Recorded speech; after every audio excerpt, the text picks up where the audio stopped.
Welcome back दोस्तों, स्वागत है आपका हमारे इस प्यारे से यूट्यूब चैनल पे। तो चलिए शुरू करते हैं आज के टॉपिक। और आज के टॉपिक है हमारा colligative properties of electrolyte solution. कौन सा? Colligative properties of electrolyte solution. देखो, अभी तक हमने जितने भी टॉपिक्स पढ़े, जस्ट इसके प्रीवियस लेक्चर जितने भी अपन ने देखे, लेक्चर नंबर 1 से लेकर तो लेक्चर नंबर 7 तक के जितने भी अपन ने कॉलिगेटिव प्रॉपर्टीज पढ़े, वो सब नॉन इलेक्ट्रोलाइट से रिलेटेड थी। पर अभी जो हम टॉपिक जो पढ़ रहे हैं ना, ये इलेक्ट्रोलाइट से रिलेटेड है। किससे? इलेक्ट्रोलाइट से रिलेटेड है ना। ऐसा नहीं कि कॉलिगेटिव प्रॉपर्टी जो है वो सिर्फ नॉन इलेक्ट्रोलाइट के लिए बनी थी, मतलब सुक्रोज के लिए लिए थे अपन ने, शुगर के लिए लिए थे, या यूरिया के लिए लिए थे अपन ने, या अमोनिया के लिए, इसके लिए नहीं, सिर्फ इसके अलावा भी होते हैं ना जो इलेक्ट्रोलाइट्स होते हैं। तो वही अपन अभी पढ़ने जा रहे हैं, colligative properties of electrolyte solution. तो सबसे पहले आपको समझना पड़ेगा कि भैया इलेक्ट्रोलाइट क्या होता है, नॉन इलेक्ट्रोलाइट्स क्या होते हैं, है ना। वैसे तो मैंने इसके प्रीवियस लेक्चर में मैंने सारी चीजें बता चुका हूँ कि इलेक्ट्रोलाइट्स क्या होता है, नॉन इलेक्ट्रोलाइट सॉल्यूशन क्या होता है, पर फिर भी मैं यहाँ पर आपको एक बार रिकॉल कर देता हूँ ताकि ये जो टॉपिक्स है वो आपको अच्छे से समझ में आ जाए। ओके, तो डिस्कस करते हैं अपन इलेक्ट्रोलाइट्स और नॉन इलेक्ट्रोलाइट सॉल्यूशन। ओके, तो अगर मैं बात करूँ इलेक्ट्रोलाइट्स की, तो देखो इलेक्ट्रोलाइट्स में एक बहुत खास बात है। क्या खास बात है कि जैसे मैं अगर कोई कंपाउंड लेता हूँ, या जैसे मैं कोई मॉलिक्यूल्स लेता हूँ, है ना। अब जैसे कोई मैं मॉलिक्यूल्स ले लो, फॉर एग्जांपल सोडियम क्लोराइड, एक मैंने एक कंपाउंड या एक फार्मूला ले लिया मैंने, ठीक है। अब मैं उसे वाटर में डिजोल्व कर रहा हूँ। किस में डिजोल्व कर रहा हूँ? Dissolve in water. ओके, अब जैसे ही मैंने वो सोडियम क्लोराइड, मतलब ये जो फार्मूला है ना, उसको मैंने वाटर में डिजोल्व किया, तो क्या होना चाहिए यहाँ पर? डिसोशिएट होगा। अरे वाटर में क्या होगा? डिसोशिएट होगा। डिसोशिएट होगा तो आपको 2 आयंस मिलेंगे। कितने आयंस? 2 आयंस। एक मिलेगा आपको सोडियम आयन और एक मिलेगा आपको क्लोरीन आयन, राइट। एक मिलेगा आपको सोडियम आयन और एक मिलेगा क्लोरीन आयन, है ना। अब यहाँ पर एक बात याद रखना, देखो कि जब भी कोई फार्मूला, जब भी कोई कंपाउंड या जब भी कोई मॉलिक्यूल्स वाटर में डिसोशिएट होता है, वाटर में डिजोल्व होता है, या फिर एक्वस सॉल्यूशन में अगर डिजोल्व होता है, तो अपने आयंस में कन्वर्ट हो जाता है। किस में कन्वर्ट होता है? आयंस में। मतलब अगर मैं कुल मिला के ये बोलूँ कि अगर किसी एक्वस सॉल्यूशन में कोई अगर कंपाउंड डिजोल्व होता है और वो अपने आयंस में कन्वर्ट होता है, तो समझना कि वो कौन सा सॉल्यूशन है? Electrolyte solution. मतलब वो इलेक्ट्रोलाइट्स प्रॉपर्टी हो रही है वहां पर। लेकिन नॉन इलेक्ट्रोलाइट में ऐसा नहीं होता कि अगर कोई सब्सटेंस को अगर आपने वाटर में डिसॉल्व किया या किसी एक्वस सॉल्यूशन में डिसॉल्व किए, तो वो डिसोशिएट नहीं हुआ, मतलब वो अपने आयंस में कन्वर्ट नहीं होगा, है ना। जैसे सुक्रोज को अगर आप वाटर में डिसॉल्व करोगे तो आपको सुक्रोज ही मिलेगा, उसके आयंस जो है वो कन्वर्ट नहीं होंगे। लेकिन सोडियम क्लोराइड को अगर आपने वाटर में डिसॉल्व करोगे ना, तो सोडियम अलग मिलेगा, क्लोरीन अलग मिलेगा। सोडियम पे आएगा पॉजिटिव, क्लोरीन पे आएगा नेगेटिव चार्ज आएगा। ये खास बात है ना। और यहाँ पर एक बात और ध्यान में रखने लायक है। कौन सी? देखो, मैं एग्जाम्पल के तौर पे अगर मैं सोडियम क्लोराइड का 0.1 मोल लेता हूँ, चलो ये 0.1 मोल ले लेता हूँ। अब इस 0.1 मोल, है ना, मैंने देखो यहाँ एग्जाम्पल के तौर पर समझाता हूँ। ये मैंने बिकर ले लिया, इस बिकर में रखा हूँ मैंने वाटर। ये क्या रखा हूँ मैंने? वाटर रखो, है ना। अब इस वाटर में मैं क्या डिजोल्व कर रहा हूँ? NaCl को डिजोल्व कर रहा हूँ, है ना। NaCl डिजोल्व इनटू वाटर, तो क्या होगा? तो ये क्या हुआ, जो NaCl जो है ना, ये जैसे ये वाटर में डिजोल्व होगा तो ये अपने आयंस में कन्वर्ट हो जाएगा। एक पे पॉजिटिव चार्ज आएगा, एक पे नेगेटिव, मतलब 2 आयंस में कन्वर्ट हो गया, है ना। तो मैंने क्या NaCl का कितना मोल यहाँ पर डिजोल्व कर रहा हूँ? 0.1 मोल। 0.1 मोल डिजोल्व किया तो अपने को क्या मिलेगा पता है? सोडियम का 0.1 मोल मिलेगा, सोडियम का 0.1 मोल मिलेगा और क्लोरीन का 0.1 मोल मिलेगा। इसका मतलब क्या होता है? हमने तो 0.1 मोल का सिर्फ सिंगल 1 मोल लिए थे ना अपन ने, पर यहाँ पर तो आपको डबल मोल मिल रहा है। देखो, सोडियम का भी मिल रहा है, क्लोरीन का भी। मतलब कौन से फॉर्म में मिल रहा है? इंक्रीज फॉर्म में मिल रहा है। देखो, इसके जो नंबर ऑफ पार्टिकल क्या हो रहे? इंक्रीज हो रहे। देख रहे हो क्यों? क्योंकि ये अपने आयंस में कन्वर्ट हो पा रहा है, आयंस में कन्वर्ट हो पा रहा है, इसलिए वो इंक्रीज हो पा रहा है। लेकिन नॉन इलेक्ट्रोलाइट में ऐसा नहीं होगा। नॉन इलेक्ट्रोलाइट सॉल्यूशन में अगर आप समझो कि वाटर, ये क्या है? ये वाटर है ना। अब इस वाटर में अगर आपने नॉन इलेक्ट्रोलाइट कोई सब्सटेंस डाल दिए, जैसे मान लो सुक्रोज डाल दी, है ना, तो सुक्रोज डाल दिए तो क्या होगा? ये जो सुक्रोज है तो ये तो डिसोशिएट होता नहीं, डिसोशिएट नहीं होता मतलब अपने आयंस में तो कन्वर्ट होता नहीं, मतलब आपको क्या मिलेगा? आपको सुक्रोज ही मिलेगा। मतलब अगर आप 0.1 मोल आप सुक्रोज अगर आप डिजोल्व करते हो वाटर में, तो आपको 0.1 मोल ऑफ सुक्रोज ही मिलेगा। वो टॉइस फॉर्म में या ट्रिपल फॉर्म में आपको नहीं मिलेगा। समझा? क्यों? क्योंकि ये अपने आयंस में कन्वर्ट होता नहीं।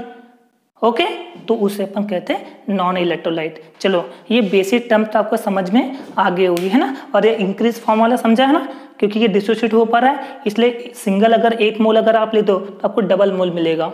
ये बात यहाँ पर इसकी खास है इलेक्ट्रोलाइट की। ओके, ये थी बेसिक टर्म्स हमारी। तो चलिए अपन यहाँ पर सारी चीजें जो है डिस्कस कर लेते हैं। देखो क्या है, as we know that electrolyte dissociate into 2 or more ions when dissolved in water, right.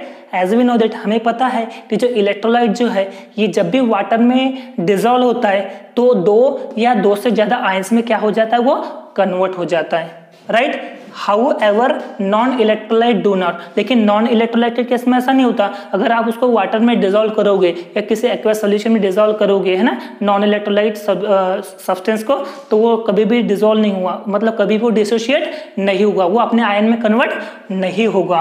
1 formula unit of electrolyte dissolve in water produce 2 or more ions, है ना। देखो 1 formula unit of electrolyte, 1 formula मतलब देखो sodium chloride का मैं single formula लिया, तो जैसे ही मैंने सोडियम क्लोराइड का सिंगल फार्मूला लिया, उसको वाटर में डिसॉल्व किया, देखो आपको 2 आयंस में कन्वर्ट हो गए, एक पॉजिटिव आयन और एक नेगेटिव आयन।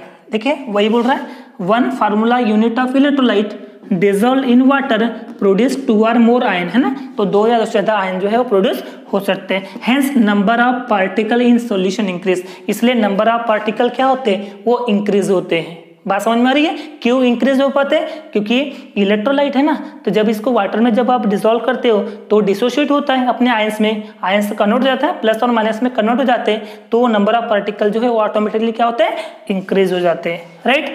एग्जाम्पल के तौर पर when NaCl is dissolved in water, it produces 2 ion, Na ion and chlorine ion. देखो जब भी अपन सोडियम क्लोराइड को वाटर में डिसॉल्व करते हैं तो आपको 2 आयन जो है वो प्रोड्यूस मिलेगा, 2 आयन प्रोड्यूस होगा, एक होगा सोडियम और एक होगा chlorine, right. But sucrose does not dissociate, आप सुक्रोज को वाटर में अगर डिसॉल्व करोगे तो डिसोशिएट नहीं होगा, राइट। क्यों? क्योंकि सुक्रोज क्या है, नॉन इलेक्ट्रोलाइट, और नॉन इलेक्ट्रोलाइट की प्रॉपर्टी क्या होती है, वो वाटर में डिसॉल्व होने के बाद में वो डिसोशिएट बिल्कुल भी नहीं होता। 0.1 m NaCl is twice that of 0.1 m sucrose, है ना। सुक्रोज को डालोगे तो वो तो आपको सिंगल ही मिलेगा, लेकिन आप सोडियम क्लोराइड अगर 0.1 m अगर आप डिसॉल्व करोगे तो आपको टॉइस मिलेगा। देखो आपको ये क्या मिल रहा है, टॉइस मिल रहा है। बात समझ में आ रही है? तो ये था हमारा पूरा इंट्रोडक्शन पार्ट, किसके लिए, इलेक्ट्रोलाइट्स के लिए। तो ये थी हमारी पूरी कंप्लीटली टॉपिक किसका, colligative property of electrolyte solutions. Okay, next topic है हमारा वेंट हॉफ फैक्टर। कौन सा, वेंट हॉफ फैक्टर। तो ये यहाँ पर हमें वेंट हॉफ फैक्टर की जरूरत क्यों पड़ी, क्यों सजेस्ट हुआ हमें वेंट हॉफ फैक्टर, तो ये अपन अभी अपने को देखना है। तो देखिए क्या है, एक साइंटिस्ट है, कौन सा, वेंट हॉफ, एक साइंटिस्ट है, उसने अपना एक फैक्टर जो है, अपना जो एक फैक्टर है वो सजेस्ट किया। वेंट हॉफ एक साइंटिस्ट है, उसने अपना एक फैक्टर जो है वो सजेस्ट किया। क्यों सजेस्ट किया, क्या है, हमारे पास अवेलेबल थे नॉन इलेक्ट्रोलाइट सॉल्यूशन, है ना, मतलब colligative property of non electrolyte हमारे पास मौजूद थे।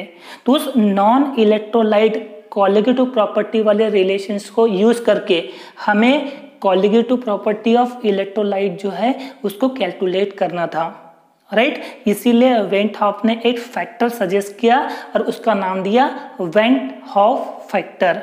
बात समझ में आ रही है? क्या है, देखो हमारे पास जो कोलिगेटिव प्रॉपर्टी थी, हमारे पास जो कोलिगेटिव प्रॉपर्टी थी वो किसके लिए थी, नॉन इलेक्ट्रोलाइट के लिए थी, है ना। तो इस नॉन इलेक्ट्रोलाइट कोलिगेटिव प्रॉपर्टी के रिलेशन को यूज करके हमें क्या ऑब्टेन करना था, हमें ऑब्टेन करना था कोलिगेटिव प्रॉपर्टी किसके लिए, इलेक्ट्रोलाइट के लिए। और वही तो आज का हमारा टॉपिक है, कोलिगेटिव प्रॉपर्टी फॉर इलेक्ट्रोलाइट। तो हमारे पास colligative property of non electrolyte पहले से अवेलेबल थे, तो वेंट हॉफ ने इन्हीं का रिलेशनशिप यूज करके कॉलिगेटिव प्रॉपर्टी ऑफ इलेक्ट्रोलाइट को सजेस्ट किया, है ना। और वो सजेस्ट करने के बाद में उन्हें अपना नाम दिया वेंट हॉफ फैक्टर। कौन सा? Went half factor. और इसको डिनोट करते अपन स्मॉल आई से। किससे डिनोट करते अपन? स्मॉल आई से। Went half factor is denoted by small I. Okay, अब इससे हम डिफाइन करेंगे। क्या करेंगे? आप इसको डिफाइन करेंगे। तो आपको डिफाइन कर लेते हैं अपन, है ना। क्या बोलता है ये वेंट ऑफ फैक्टर? ये बोलता है एक्चुअली ये जो वेंट ऑफ फैक्टर ना एक रेशियो है। वेंट ऑफ फैक्टर जो है एक रेशियो है। किसका रेशियो है? ये है कॉलिगेटिव प्रॉपर्टी ऑफ इलेक्ट्रोलाइट्स। किसका? Colligative property of electrolytes and colligative property of non electrolyte. Same concentration कैसा रहेगा? सेम। बस उसी के रेशियो को अपन क्या कहते हैं? Van't Hoff factor, right. क्या बोले देखो अपन ने? Van't Hoff factor is the ratio of, किसका रेशियो? Colligative property of electrolyte solution divided by the colligative property of non electrolyte solution of the same concentration. क्या बोले अपन ने? जो वेंट ऑफ फैक्टर ये एक रेशियो है। क्या है? एक रेशियो है। किसका रेशियो है? कॉलिगेटिव प्रॉपर्टी का। कॉलिगेटिव प्रॉपर्टी किसका? Electrolyted solution. कौन सा solution? Electrolyte solution. Divide by किसके? Colligative property. Colligative property of किसका? Non electrolyte solution. Non electrolyte solution. और कॉन्सेंट्रेशन कैसा रहेगा? सेम कॉन्सेंट्रेशन रहेगा। Concentration same. इसी को अपन कहते हैं van't Hoff factor. Van't Hoff factor is the ratio of colligative property of electrolyted solution divide by colligative property of non electrolyted solution. Okay, और it is denoted by small I. It is denoted by small I. बात समझ में आ रही है? अच्छा, हमारे पास जो colligative property जो है वो कितनी थी? वो बेसिकली 4 है। हमारे पास जो कॉलिगेटिव प्रॉपर्टी जो है वो बेसिकली 4 है। कौन सी है पता है ना आपको? सबसे पहला कौन सा है? लोअरिंग ऑफ वेपर प्रेशर या pressure, lowering of vapour pressure, जिसे अपन डिनोट कैसे किए थे? डेल्टा पी से डिनोट किए थे। डेल्टा पी कौन सा? Lowering of vapour pressure. Lowering of vapour pressure, vapour pressure denote by delta P. ये पहली कॉलिगेटिव प्रॉपर्टी, राइट। दूसरी कॉलिगेटिव प्रॉपर्टी क्या थी? हमारे पास थी डेल्टा टीबी। डेल्टा टीबी मतलब एलिवेशन ऑफ बॉइलिंग पॉइंट। कौन सा? Elevation of boiling point. ये हमारे पास सेकेंड कॉलिगेटिव प्रॉपर्टी थी। तीसरी कौन सी थी? हमारे पास तीसरी थी डेल्टा टीएफ। इसका नाम था depression in freezing point. Depression in freezing point. ये हमारे पास थर्ड कॉलिगेटिव प्रॉपर्टी थी। और चौथी कौन सी थी? हमारे पास था पाई। पाई मतलब क्या था? Osmotic pressure. कौन सा? Osmotic pressure. ओके, अब ये जो 4 कॉलिगेटिव प्रॉपर्टी जो थी, ये जो 4 कॉलिगेटिव प्रॉपर्टी जो है वो किसके लिए पढ़े थे अपने? नॉन इलेक्ट्रोलाइटिक के लिए पढ़े थे। किसके लिए? Non electrolytic. अब इस नॉन इलेक्ट्रोलाइटिक कॉलिगेटिव प्रॉपर्टी का यूज करके हम colligative property of electrolytic solution के निकाले with the help of went Hoff factor, है ना। इसलिए तो वेंट ऑफ ने एक फैक्टर सजेस्ट किया जिसका नाम दिया गया वेंट ऑफ फैक्टर। तो ये अपने को कैलकुलेट करके देना है। किसके लिए करके देना है अपने को? इलेक्ट्रोलाइटिक सॉल्यूशन के लिए। तो उसको मॉडिफाइड वर्जन बोलेंगे अपन, मॉडिफाइड भी करेंगे अपन। ओके, तो इससे अपन यहाँ पर ये जो डेफिनेशन जो अपन ने बोले कौन सी?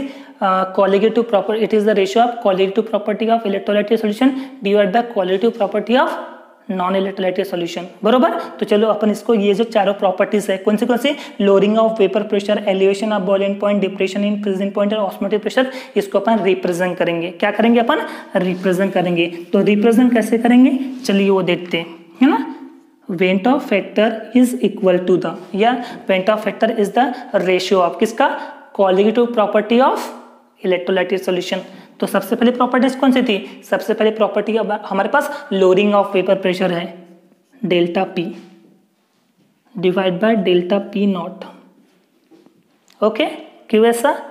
ये colligative property of electrolytic solution divide by colligative property of non electrolytic solution.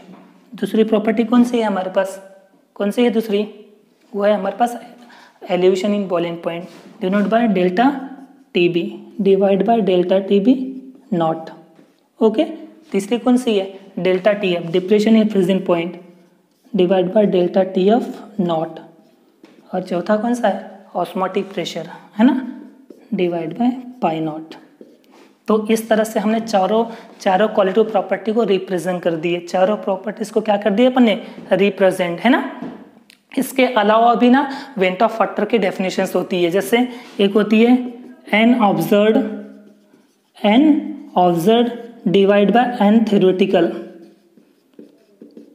मतलब observed value of number of mole divide by theoretical value of number of mole. ये भी वेंट ऑफ फैक्टर का एक फार्मूला होता है। कौन सा, observed value of number of mole divide by theoretical value of number of mole. ये went Hoff factor का और एक फार्मूला है। इसके अलावा भी एक और फैक्टर है, कौन सा, एम थ्योरेटिकल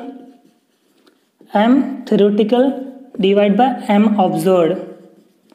देखो यहाँ पर एन ऑब्जर्व ऊपर था और यहाँ पे ऑब्जर्व नीचे है, क्यों पता है, क्योंकि यहाँ पर देखो एक रिलेशनशिप है, वेंट ऑफ फैक्टर का डायरेक्टली प्रोपोर्शनल रहता है नंबर ऑफ मोल के और इनवर्सली प्रोपोर्शनल होता है मोलर मास के। ठीक है, ये एमसीक्यूज के पॉइंट के लिए नोट करके रखना कि जो van't Hoff factor is directly proportional to number of mole and inversely proportional to the molar mass, इसीलिए थ्योरेटिकल जो है ये ऊपर आया और ऑब्जर्व नीचे आया। तो ये दोनों रिलेशनशिप जो है यहाँ पर यूज कर सकते हैं अपन। देखो van't Hoff factor can also defined as theoretical molar mass of substance divided by observed molar mass of substance, theoretical mass of substance divided by observed mass of substance. Okay, therefore I equals to m theoretical divided by m observed. बात समझ में आई, इतनी चीजें clear है आपको। चलो ये चीजें अगर आपको क्लियर आ गई तो इसका नेक्स्ट पॉइंट देखते हैं अपन। नेक्स्ट पॉइंट क्या है, hence I equals to 1 for non electrolyte। I की मतलब van't Hoff factor equals to 1 किसके लिए, नॉन इलेक्ट्रोलाइट। तो याद करो नॉन इलेक्ट्रोलाइट सॉल्यूशन का अपने क्या किए थे, अपन ने एक बीकर लिए थे, है ना। इस बीकर में अपन ने नॉन इलेक्ट्रोलाइट सॉल्यूशन डाले थे। कौन सा नॉन इलेक्ट्रो डाले थे अपन ने सुक्रोज, है ना। तो जब भी ये सुक्रोज को जब आप वाटर में डिजोल्व करोगे, सुक्रोज को वाटर में डिजोल्व करोगे तो आपको क्या मिलेगा, आपको सुक्रोज ही मिलेगा। क्यों सुक्रोज मिलेगा, क्योंकि वो अपने आयंस में डिवाइड नहीं होता, आयंस में कन्वर्ट नहीं होता। मान लो कि 0.1 मोल आप सुक्रोज में अगर वाटर में डिजोल्व कर रहा हो तो आपको जो सुक्रोज मिलेगा वो भी आपको 0.1 मोल ही मिलेगा, आपको मतलब सिंगल वैल्यू ही मिलेगी। आप अगर 1 मोल डिजोल्व करोगे तो आपको 1 मोल ऑफ सुक्रोज ही मिलेगा। क्यों, क्योंकि ये है नॉन इलेक्ट्रोलाइट और नॉन इलेक्ट्रोलाइट वाटर में डिजोल्व करने के बाद में वो अपने आयंस में कन्वर्ट नहीं होता, इसलिए वेंट ऑफ फैक्टर 1 होगा। किसके लिए होगा, नॉन इलेक्ट्रोलाइट है। बात समझ में आ गई, है ना। दूसरा I इक्वल्स टू 2 मतलब van't Hoff factor equals to 2 किसके लिए, पोटेशियम नाइट्रेट और NaCl, है ना। अब देखो पोटेशियम नाइट्रेट की अगर बात करूं मैं, तो ये जो पोटेशियम नाइट्रेट है इसको जैसे आप वाटर में डिजोल्व करोगे, अरे पोटेशियम नाइट्रेट को अगर आप वाटर में डिजोल्व करोगे तो क्या होगा, पोटेशियम अलग होगा और नाइट्रेट आयन जो है वो अलग होगा। पोटेशियम पे पॉजिटिव चार्ज और नाइट्रेट पे नेगेटिव चार्ज आ जाएगा, राइट। अगर आप समझो इसका 0.1 मोल यूज कर रहे हो या समझो 1 मोल यहाँ पर यूज कर रहे हो, मतलब 1 मोल पोटेशियम नाइट्रेट को अगर वाटर में डिजोल्व करोगे तो आपको 1 मोल ऑफ पोटेशियम मिलेगा और 1 मोल ऑफ नाइट्रेट आयन मिलेगा। तो ये 1 + 1 कितना हो गया, 2 मोल। देखो 1 मोल को हमने डिसोशिएट किए थे, है ना, 1 मोल को अपने डिजोल्व किए थे और डिसोशिएट होकर अपने को कितना मिला, 2 मोल मिला। इसलिए वेंट ऑफ फैक्टर के लिए कितने आ गए, 2 आ गए। किसके लिए, पोटेशियम नाइट्रेट और सोडियम क्लोराइड के लिए। सिमिलरली अगर मैं वेंट ऑफ फैक्टर जो है वो 3 होता है किसके लिए, Na2SO4 सोडियम सल्फेट के लिए। सोडियम सल्फेट और कैल्शियम क्लोराइड के लिए वेंट ऑफ फैक्टर के लिए कितनी होती है, 3 होती है, एंड सो ऑन, और इस तरह से जो है चलते रहेगा, है ना। तो ये था हमारा वेंट ऑफ फैक्टर का टॉपिक पूरा, है ना। अच्छा, अब अपन उसको मॉडिफिकेशन वर्जन पढ़ेंगे। अपन ने पढ़ चुके थे कि जो qualitative property of non electrolyte solution के लिए तो अपन ने पढ़ चुके थे, और अभी जो अपन पढ़ रही है qualitative property of electrolytic solution के लिए पढ़ रहे। तो उस नॉन इलेक्ट्रोलाइटिक सॉल्यूशन का यूज करके हम, यानी उस नॉन इलेक्ट्रोलाइट सॉल्यूशन का रिलेशनशिप को यूज करके हम इलेक्ट्रोलाइटिक सॉल्यूशन को अपन कैलकुलेट करने जा रहे हैं ना। तो उसको अपन बोलते हैं मॉडिफिकेशन वर्जन, है ना, modification of expression of qualitative property, right, modification of expression of qualitative property, जो हमने नॉन इलेक्ट्रोलाइटिक सोल्यूशन के लिए जो क्वालिटेटिव प्रॉपर्टी को डिराइव किए थे, चारों प्रॉपर्टी को डिराइव किए, ये जितने भी ये फार्मूले जो लिखे हुए ये सारे फार्मूले को हमने डिराइव कर चुके हैं। अगर प्लीज आपने अगर वो वीडियो लेक्चर्स नहीं देखे तो आप प्लेलिस्ट में जाइए और प्लेलिस्ट में जाने के बाद में सारे लेक्चर जो है वो देख डालिए। अगर वो सारे लेक्चर अगर आपने अच्छे से देख लिए ना तो आपको ये वाले जो कॉन्सेप्ट है बहुत ईजी जाएगा, बहुत आसानी से समझ में आ जाएगा, है ना। ओके, तो आप प्लीज प्लेलिस्ट में जाके आपको सारी चीजें जो है वो देख लीजिएगा, है ना इसको। और ये जो फार्मूले जो आपको दिखाई दे रहे हैं, ये जो फार्मूले जो है नॉन इलेक्ट्रोलाइट के लिए अपने ऑलरेडी डिराइव करके दे चुके थे। इसका एक्सप्रेशन या इसका डेरिवेशन जो है वो हमने फाइंड आउट कर चुके हैं, प्रीवियस लेक्चर में है वो, है ना। अभी जो अपन मैं शॉर्ट में बता रहा हूँ इसको, है ना, लेकिन किसके फॉर्म में, वेंट ऑफ फैक्टर के फॉर्म में। भाई वेंट ऑफ फैक्टर ने सजेस्ट तो किया था ना कि जो non qualitative property qualitative property of non electrolyte का यूज करके हम इलेक्ट्रोलाइट के लिए निकालेंगे। तो चलो निकालते हैं, है ना। तो सबसे पहली प्रॉपर्टी कौन सी है, लोअरिंग ऑफ वेपर प्रेशर। कौन सा, लोअरिंग ऑफ वेपर प्रेशर। अब इसको हमने डिराइव किए थे तो उसका रिजल्ट क्या आया था, उसका रिजल्ट आया था P1 naught into H2, P1 naught into H2। अरे नॉन इलेक्ट्रोलाइट के लिए लोअरिंग ऑफ वेपर प्रेशर का फार्मूला क्या था, P1 naught into H2, P1 naught into H2, Raoult law. कौन सा, रॉल्स लॉ। ये अपन ने सारी चीजें जो है वो डिस्कस कर चुके हैं प्रीवियस लेक्चर में। Delta P equal to P1 naught into H2, है ना। और जो रिलेशनशिप जो आया था डेल्टा पी के लिए, मतलब लोअरिंग ऑफ वेपर प्रेशर के लिए जो रिलेशनशिप आया था वो क्या था, वो था W2M1 divide by W1 into M2, बरोबर। अब यहाँ पर W1 क्या होता है, W2 क्या होता है, M1 क्या होता है, M2 क्या होता है, ये सारी चीजें जो है आपको बताना पड़ेगा। तो W1 क्या होता है, अरे ये तो होता है मास। क्या होता है, मास, वो भी किसका, सॉल्वेंट का। मास ऑफ सॉल्वेंट कैसे यूज किया अपने, भाई वहां पे 1 लगा हुआ है और आपको पता है कि हमने यहाँ पर पूरे चैप्टर में 1 को अपने क्या रिप्रेजेंट किए, सॉल्वेंट से रिप्रेजेंट किए, और 2 को किससे रिप्रेजेंट किए, सॉल्यूट से रिप्रेजेंट किए। इसलिए W1 है तो क्या होगा, मास ऑफ सॉल्वेंट होगा। W2 क्या होगा, ये होगा मास ऑफ सॉल्यूट। क्या होगा, मास ऑफ सॉल्यूट। अच्छा M1 क्या होगा, M को अपन कहते हैं मोलर मास। क्या कहते हैं, मोलर मास, किसका, सॉल्वेंट का। ओके, और ये M2 क्या हो जाएगा, मोलर मास ऑफ सॉल्यूट हो जाएगा। बात समझ में आ रही है। पर ये किसके लिए था, ये था नॉन इलेक्ट्रोलाइट के लिए, जो हमने ऑलरेडी इसका डेरिवेशन कर चुके थे। पर हम अभी क्या पढ़ रहे, हम पढ़ रहे हैं मॉडिफिकेशन। इसका मतलब आपने किसके फॉर्म में लिखना पड़ेगा, वेंट ऑफ फैक्टर के फॉर्म में निकलेगा।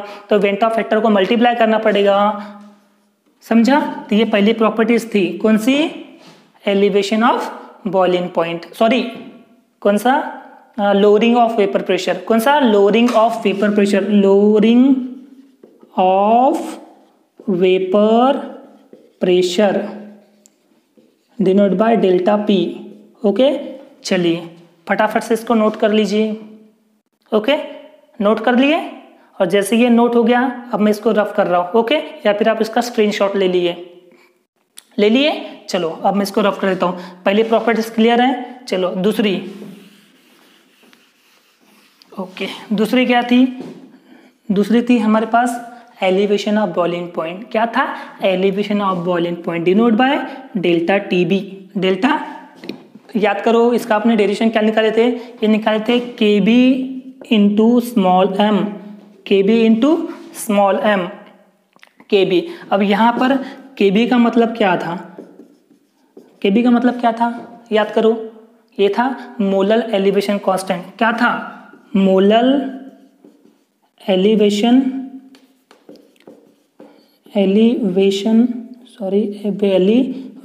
Constant, molar elevation constant. या और एक किसका नाम क्या था, याद है, इबुलोस्कोपिक कांस्टेंट, इबुलोस्कोपिक कांस्टेंट। और इसकी यूनिट क्या थी, याद है आपको, केल्विन, किलोग्राम, मोल इनवर्स, ये इसकी यूनिट थी KB। और M क्या था यहाँ पर, M था मोलेलिटी, मोलेलिटी, याद है, KB इंटू M, है ना, क्योंकि जो elevation of boiling point is directly proportional to the molality. और जब भी वो साइन हटाते अपने तो क्या आया था यहाँ पर, Kb मतलब एक प्रोपोर्शनलिटी कांस्टेंट है, उसका नाम क्या है, मोलर एलिवेशन कांस्टेंट या फिर इबुलोस्कोपिक कांस्टेंट। इसकी यूनिट क्या है, केल्विन किलोग्राम मोल इनवर्स। और एम मतलब क्या था यहाँ पे, मोलेलिटी, क्या, मोलेलिटी। ओके, और इसका दूसरा डेरिवेशन क्या आया था, ये आया था 1000 into Kb into W2 divide by M2 into W1। 1000 into Kb, 1000 क्यों आया, क्योंकि हमने ये जो रिलेशनशिप है किसके लिए यूज किए थे, किलोग्राम के लिए यूज किए थे, याद है, तो 1000 लिखे थे अपने। 1000 Kb का मतलब तो मोलर एलिवेशन कांस्टेंट बता दिए है ना। अच्छा, W2 और W1 क्या है, W1 मतलब मास ऑफ सॉल्वेंट, क्या है, mass of solvent, mass of solvent. और W2 क्या है, mass of solute, mass of solute. Okay, और यहाँ पर जो M2 जो दिख रहा है आपको, M2 का मतलब क्या है, मोलर मास ऑफ सॉल्यूट। कौन सा, मोलर मास ऑफ सॉल्यूट। बात समझ में आ रही, पर ये किसके लिए था, ये था नॉन इलेक्ट्रोलाइट के लिए, है ना। और हम अभी यहाँ पर मॉडिफाइड वर्जन पढ़ रहे हैं किसके लिए, वेंटॉफ फैक्टर मतलब इलेक्ट्रोलाइट के लिए। तो हमें किससे मल्टीप्लाई करना पड़ेगा, हमें वेंटॉफ फैक्टर से क्या करना पड़ेगा, मल्टीप्लाई करना पड़ेगा। तो ये हो गया हमारे second property, elevation of boiling point. ये हो गया इसका मॉडिफिकेशन वर्जन, है ना। प्लीज इसका स्क्रीनशॉट ले लो या फिर इसको नोट कर लो। ओके, चलो हो गया। अब मैं थर्ड प्रॉपर्टी डिस्कस करेंगे। थर्ड कौन सा था, थर्ड था depression of freezing point. Depression of freezing point क्या था, depression of freezing point delta TF, इसका ड्यूरेशन क्या था, KF इंटू M। KF क्या था यहाँ पर, याद है, वेयर KF क्या था, KF जो है एक कांस्टेंट है, कौन सा, मोलर डिप्रेशन कांस्टेंट। कौन सा, मोलर डिप्रेशन कांस्टेंट, या फिर इसका दूसरा नाम क्या था, क्रियोस्कोपिक कांस्टेंट। और इसकी यूनिट क्या थी, kelvin kilogram mole inverse, same है ना। और M मतलब क्या था, मोलेलिटी। कौन सा, मोलेलिटी। ओके, और दूसरे फॉर्म में क्या था, 1000 into KF into W2 divide by M2 into W1, right. जहां पर W2 मतलब क्या है, मास ऑफ सॉलिड, W1 मतलब मास ऑफ सॉल्वेंट और M2 मतलब मोलर मास ऑफ सॉल्वेंट, है ना। लेकिन ये किसके लिए था, ये था नॉन इलेक्ट्रोलाइट के लिए। किसके लिए, नॉन इलेक्ट्रोलाइट के लिए। लेकिन हम क्या पढ़ रहे हैं, इलेक्ट्रोलाइट के लिए। तो किससे मल्टीप्लाई करना पड़ेगा, हमें वेंटॉफ फैक्टर से मल्टीप्लाई करना पड़ेगा। तो ये हमें मिल गई थर्ड प्रॉपर्टीज, है ना, मॉडिफिकेशन वर्जन वाला। ओके, इसका भी स्क्रीनशॉट ले लो फटफट, ले लिए स्क्रीनशॉट। चलो चौथी प्रॉपर्टी हम डिस्कस करेंगे। चौथी प्रॉपर्टी क्या है, चौथी प्रॉपर्टी थी हमारी ऑस्मोटिक प्रेशर। कौन सा, ऑस्मोटिक प्रेशर। ऑस्मोटिक प्रेशर का रिलेशनशिप क्या था, MRT। ओके, यहाँ पर M क्या था, कॉन्सेंट्रेशन ऑफ सॉल्यूशन था, concentration of solutions. Okay, R क्या था यहाँ पर, R था मोलर गैस कांस्टेंट। और इसकी वैल्यू कितनी थी, 0.082, है ना। इसकी वैल्यू कितनी थी, 0.082। ओके, और T का मतलब क्या है, एब्सोल्यूट टेम्परेचर। कौन सा टेम्परेचर, एब्सोल्यूट टेम्परेचर। ओके, इसके अलावा और एक डेरिवेशन क्या था, W2RT divide by M2 into V, है ना। पर ये जो सोल्यूशन है, ये जो इक्वेशन है वो किसके लिए था, नॉन इलेक्ट्रोलाइट था। किसके लिए, नॉन इलेक्ट्रोलाइट के लिए। लेकिन हम किसके लिए पढ़ रहे हैं, इलेक्ट्रोलाइट के लिए पढ़ रहे हैं, इसलिए इसको किससे मल्टीप्लाई करेंगे अपन, I से मल्टीप्लाई कर दिए। ये हो गया मॉडिफिकेशन वर्जन, है ना। अच्छा, यहाँ पर जो V है, V का मतलब क्या है, वॉल्यूम ऑफ सॉल्यूशन, और वो भी किस में रहेगा, डेसीमीटर क्यूब में रहेगा। चलो समझ में आया, इसका भी स्क्रीनशॉट ले लो, ले लिए। तो ये हो गया हमारा पूरा टॉपिक, कौन सा, वेंटॉफ फैक्टर, है ना। और वेंटॉफ फैक्टर को क्यों सजेस्ट किया, ये भी अपन ने देख चुके हैं। उसका जो मॉडिफिकेशन वर्जन है वो भी देख चुके हैं, उसका डेफिनेशन है वो भी अपन ने क्लियर कर चुके हैं। ओके,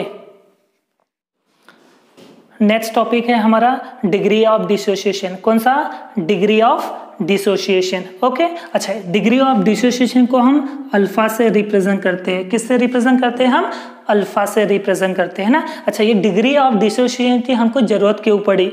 हमको डिग्री ऑफ डिसोसिएशन की जरूरत क्यों पड़ी? क्यों हमें यहाँ पर इन्वॉल्व करना पड़ा डिग्री ऑफ डिसोसिएशन का? तो वो हम अभी देखने जा रहे हैं। ओके, क्या होता है हमें पता है, जब भी कोई इलेक्ट्रोलाइट्स किसी वाटर में डिसॉल्व होता है, जब भी कोई इलेक्ट्रोलाइट्स वाटर में डिसॉल्व होता है तो वो अपने आयंस में क्या हो जाता है? डिसोशिएटेड हो जाता है। लेकिन ये जो डिसोसिएशन जो होता है ये स्ट्रॉन्ग इलेक्ट्रोलाइट्स के लिए होता है। हमने क्या बोले कि जब भी कोई इलेक्ट्रोलाइट्स किसी वाटर में अगर डिसॉल्व हो जाए, वाटर में क्या हो जाए? डिसॉल्व, वाटर मतलब एक्वस सॉल्यूशन में अगर वो डिसॉल्व हो जाए तो जाहिर सी बात है वो क्या हो जाएंगे? वो हो जाएंगे डिसोसिएटेड। क्या हो जाएंगे? डिसोसिएट। और जैसे ही वो डिसोसिएट हो गए तो डिसोसिएट जो है ये स्ट्रॉन्ग इलेक्ट्रोलाइट होते हैं। कौन से? स्ट्रॉन्ग इलेक्ट्रोलाइट जो है ये डिसोसिएट हो जाते हैं। ओके, लेकिन जो वीक इलेक्ट्रोलाइट जो है ये नहीं हो पाते। बात समझ में आया क्या? कि भाई जो इलेक्ट्रोलाइट जो है वो एक्वस सॉल्यूशन में जाने के बाद में डिसोसिएट हो जाता है, लेकिन किसके लिए? स्ट्रॉन्ग इलेक्ट्रोलाइट के। लेकिन वीक इलेक्ट्रोलाइट की यहाँ पर बात नहीं चल रही है। तो वीक इलेक्ट्रोलाइट के को डिसोसिएट करना है तो उसके लिए डिग्री ऑफ डिसोसिएशन वाला कॉन्सेप्ट जो है वो इन्वॉल्व करना पड़ा। बात समझ में आई? अब क्यों हमें इन्वॉल्व करना पड़ेगा? क्यों? क्योंकि इलेक्ट्रोलाइट जो है वो एक्वस सॉल्यूशन में डिसॉल्व तो होता है पर सिर्फ स्ट्रॉन्ग इलेक्ट्रोलाइट जो है ये डिसोसिएट हो पाते, लेकिन वीक इलेक्ट्रोलाइट जो है डिसोसिएट नहीं हो पाते। तो उस वीक इलेक्ट्रोलाइट के लिए हमें एक नया कॉन्सेप्ट जो है वो इन्वॉल्व करना पड़ा, और नया कॉन्सेप्ट जो है वो है डिग्री ऑफ डिसोसिएशन। और डिग्री ऑफ डिसोसिएशन की वजह से वेंटॉफ फैक्टर जो है वो चेंज होता है, ये अफेक्ट होता है। इसीलिए हमारा जो नेक्स्ट टॉपिक वाला जो रिलेशनशिप है वो है the relationship between van't Hoff factor and degree of dissociation. Van't Hoff factor and degree of dissociation के बीच में क्या रिलेशनशिप आता है, वो रिलेशनशिप हमको कैलकुलेट करना है। ओके, टॉपिक समझ में आया? तो ठीक है, अब हम स्टार्ट करते हैं। तो मैं इसको रफ कर देता हूं पहले। ओके, चलो रफ भी हो गया। ठीक है, कंसिडर एन इलेक्ट्रोलाइट। हमें सबसे पहले एक इलेक्ट्रोलाइट कंसिडर करना पड़ेगा। कंसिडर एन इलेक्ट्रोलाइट कौन सा? AXBY that dissociated in aqueous solution। कौन सा सॉल्यूशन? एक्वेस सॉल्यूशन है। हमने एक वीक इलेक्ट्रोलाइट लिए, कौन सा लिए अपन ने? AXBY। और ये जो इलेक्ट्रोलाइट अपन ने AXBY जो लिए वो एक्वेस सॉल्यूशन में क्या हो रहा है? डिसोशिएट हो रहा है। ये हम यहाँ पर कंसिडर करके चल रहे हैं। ओके वाह, चलो ये समझ में अगर आ गया हो तो देखो क्या वो था हमारा इलेक्ट्रोलाइट AXBY। अब इसको हम वाटर में क्या करेंगे? डिसॉल्व करेंगे, एक्वस सॉल्यूशन में डिसॉल्व करेंगे तो क्या होगा? डिसोशिएट होगा। तो डिसोशिएट जैसे होगा तो हमें ये कैसा देगा पता है? हमें देगा, ये देगा XAY plus XAY plus YBX minus क्या देगा? XAY plus YBX minus. बात समझ में आ रही है? वो इस तरह से ये जो इलेक्ट्रोलाइट है वो डिसॉल्व होता है। ठीक है, नहीं समझ में आ रहा है? देखो मैं दूसरा लेता हूं। समझो मैं MaNB। अगर ये हमारे पास एक इलेक्ट्रोलाइट है, इस इलेक्ट्रोलाइट को अगर मेरे को वाटर में डिसॉल्व करना है तो किस तरह से डिसोसिएट हुआ पता है? देखो ये सबसे पहले जो A है ना, ये A सामने लिखना पड़ेगा। फिर जो M है, ये जो A है ना ये सामने लिखना पड़ेगा, है ना। फिर M, फिर दूसरा का जो B है B प्लस। बात समझ में आ रहा है? फिर दूसरा ये जो Y लिए थे मैंने, Y कहाँ था? ये था, तो यहाँ पर उसकी जगह क्या है? B, है ना। और B कहाँ था? ये, तो यहाँ पर आएगा N। ओके, और X माइनस मतलब यहाँ पर जो A है तो ये A माइनस। देखो ये प्लस और ये माइनस, क्यों? क्योंकि ये इलेक्ट्रोलाइट है, इलेक्ट्रोलाइट डिसॉल्व होता है। ये देखो अपने आयंस में क्या हो गया, ये कन्वर्ट हो गया, इसलिए तो इसको अपन कहते हैं इलेक्ट्रोलाइट। समझ में आया? तो ये हमने इलेक्ट्रोलाइट को क्या कर दिया, हमने डिसोशिएट कर दिए। इलेक्ट्रोलाइट को क्या कर दिया अपने, डिसोशिएट कर ले। ठीक है, तो इनिशियली स्टार्टिंग में ये जो इलेक्ट्रोलाइट है इसको मैं 1 मोल ले रहा हूँ। स्टार्टिंग में किसके लिए 1 मोल ले रहा हूँ, स्टार्टिंग में कितना मोल ले रहा हूँ इसका 1 मोल। ओके, ये तो 0 रहेगा और ये भी क्या रहेगा 0 मोल रहेगा। बात समझ में आ रही है ना? लेकिन इक्विलिब्रियम पे अलग हो जाएगा, एट इक्विलिब्रियम। तो इक्विलिब्रियम पे क्या हो जाएगा पता है? इक्विलिब्रियम की अगर मैं बात करूं तो इक्विलिब्रियम में क्या आ जाएगा, ये हो जाएगा 1 माइनस अल्फा मोल। कौन सा मोल? 1 माइनस अल्फा मोल। अच्छा, और ये कितना हो जाएगा, ये हो जाएगा एक्स अल्फा मोल। कौन सा मोल? एक्स अल्फा मोल। और ये क्या बनेगा, वाई अल्फा मोल। देखो क्या बोले अपन है, इक्विलिब्रियम पोजीशन पे ये जो AsBy जो है ये कितना मोल हो जाता है, 1 माइनस अल्फा मोल। कितना?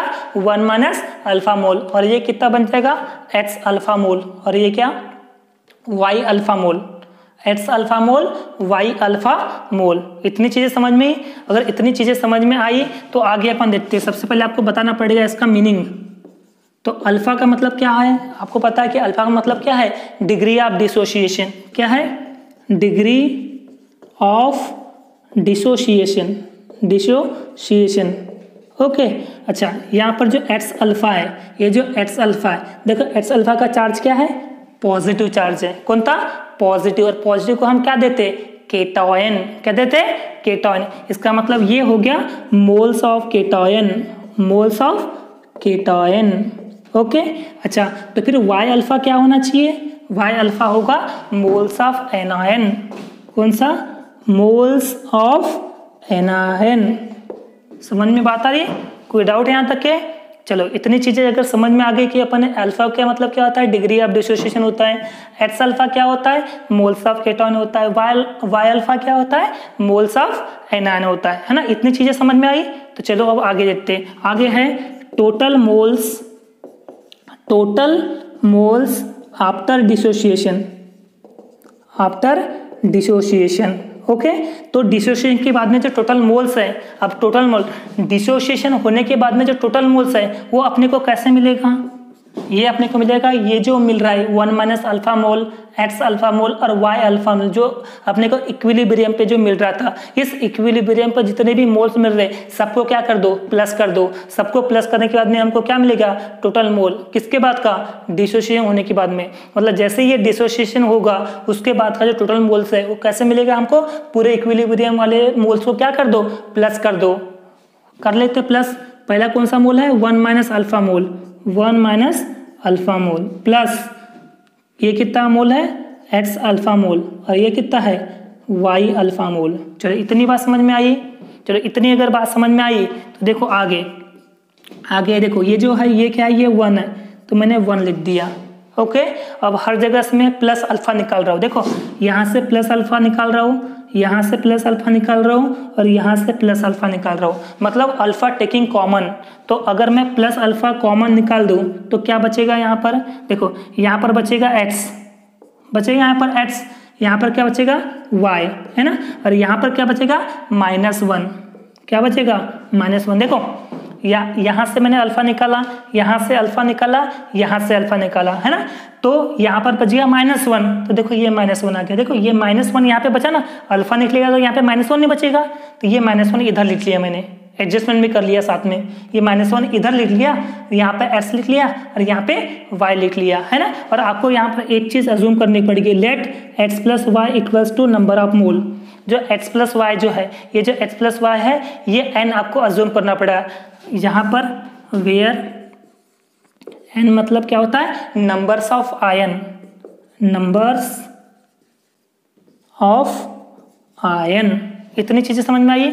ये जो x प्लस वाई जो दिख रहा है, इस x प्लस वाई की जगह आपको क्या पुट करना है, n पुट करना है। n मतलब क्या है, नंबर ऑफ आयन। इतनी चीजें समझ में आई। अगर इतनी चीज समझ में आई तो देख लो, पहले इसको नोट कर लो फटाफट। नोट कर लिए। चलो मैं इसको मिटा देता हूँ यहाँ से ऊपर से, क्योंकि अपने पास जगह जो है वो इनसफिशियंट है। चलो ले लिया आपने, स्क्रीनशॉट ले लिए क्या, स्क्रीनशॉट ले लिए या फिर नोट कर लिए होगे। जैसे नोट कर लिए तो देखो आगे आगे क्या बनेगा, आगे बनेगा total mass after dissociation equals to देखो 1 प्लस ओके। अच्छा अल्फा है, यहाँ पर आ गया अल्फा है ना, अल्फा, और ब्रैकेट में क्या है x प्लस वाई, और इस x प्लस वाई की जगह मेरे को क्या लिखना है, यहाँ पर लिखना है नंबर ऑफ आयन, मतलब n लिखना है, स्मॉल n, यहाँ पे आ गया स्मॉल n, और क्या है -1 है, तो n-1। इतना समझ में आया क्या, क्लियर है। अगर इतना समझ में आ गया तो इसको इक्वेशन नंबर 1 दे दो, क्या दे दो इसको, इक्वेशन नंबर 1 दे दो। तो ये हमारे पास इक्वेशन नंबर 1 आ गया, 1 प्लस अल्फा n-1, कौन सा 1 प्लस अल्फा n-1, ये अपने पास इक्वेशन नंबर 1 आ गया, ठीक है। जैसे ये इक्वेशन नंबर 1 आ गया, उसके बाद में हम फार्मूला यूज करेंगे वेन हॉक फैक्टर का, किसका, वेन हॉक फैक्टर। तो now van't Hoff factor is given by, चलो वेन हॉक फैक्टर का फार्मूला क्या है, तो वेन हॉक फैक्टर को हम डिनोट कैसे करते हैं, आई से, किससे, आई क्या है, एक रेशियो है, किसका, टोटल, देखो ये वाला जो है total moles after dissociation, total moles after dissociation, total moles after dissociation divide by moles of formula, कौन सा, moles of formula unit dissolved in a solution. Van't Hoff factor का एक नया फार्मूला है, क्या है, total moles after dissociation divided by moles of formula unit dissolved in solution. Solution में कितने मोल डिसॉल्व किए, देखो स्टार्टिंग में इनिशियली में हमने कितने मोल डिसॉल्व किए, 1 मोल डिसॉल्व किए, और total moles after the dissociation के बाद में जो टोटल मोल्स आया था वो कितनी वैल्यू आई थी हमारे पास, 1 प्लस अल्फा n-1, सबकी वैल्यू यहाँ पे पुट कर दो, ओके। तो जैसे आप इक्वेशन 1 पे यहाँ पे पुट करोगे तो टोटल मोल्स आफ्टर डिसोसिएशन कितना आ गया, ये आ गया 1 plus alpha n-1, total moles after dissociation की वैल्यू कितनी आ गई, 1 प्लस अल्फा n-1 आ गई हमारे पास। और ये जो moles of formula unit dissolve in solution, initial कितना था, इनिशियल था 1 मोल, कितना था 1 मोल, तो ये आ गया 1, ओके। और आपको पता है कि कोई भी संख्या, दुनिया के कोई भी संख्या को अगर आप 1 से डिवाइड करो तो आंसर आपको सेम ही मिलेगा, ओके। तो इस संख्या को डिवाइड बाय 1 करोगे तो यही संख्या मिलेगी, ओके। तो i equals to 1 plus alpha n-1, क्योंकि डिवाइड बाय 1 मतलब यही वैल्यू होगी ना, ओके। अच्छा ये क्या है, ये +1 है। अब ये +1 राइट हैंड साइड में +1 है, तो लेफ्ट हैंड साइड में अगर मेरे को लेके जाना है तो क्या बनेगा, माइनस बनेगा, तो ये होगा i-1 इक्वल्स टू, इधर कितना बचा, अल्फा n-1 बचेगा। और यहाँ से अगर मेरे को अल्फा निकालना है, तो जो n-1 मल्टीप्लाई में है क्या नहीं, तो ये n-1 मल्टीप्लाई में, तो इधर में आके क्या बनेगा, ये बनेगा डिवाइड, i-1 के डिवाइड में जाएगा n-1। This is the relationship between किसके, degree of dissociation and van't Hoff factor, okay. यहाँ पर लिख लेना आप, this is the relationship between van't Hoff factor and degree of dissociation denote by alpha. आ गया रिलेशनशिप। और इसको न्यूमेरिकल के लिए भी याद रखना है formula, alpha equals to i-1 divide by n-1, ये न्यूमेरिकल के लिए भी बनेगा फार्मूला, तो आपको अच्छे से याद रखना है। हो सकता है MCQ के पॉइंट के लिए भी आपको याद रखना ये, ओके। तो इस तरह से हमारा ये रिलेशनशिप भी खत्म हो गया। चलो, थैंक यू सो मच।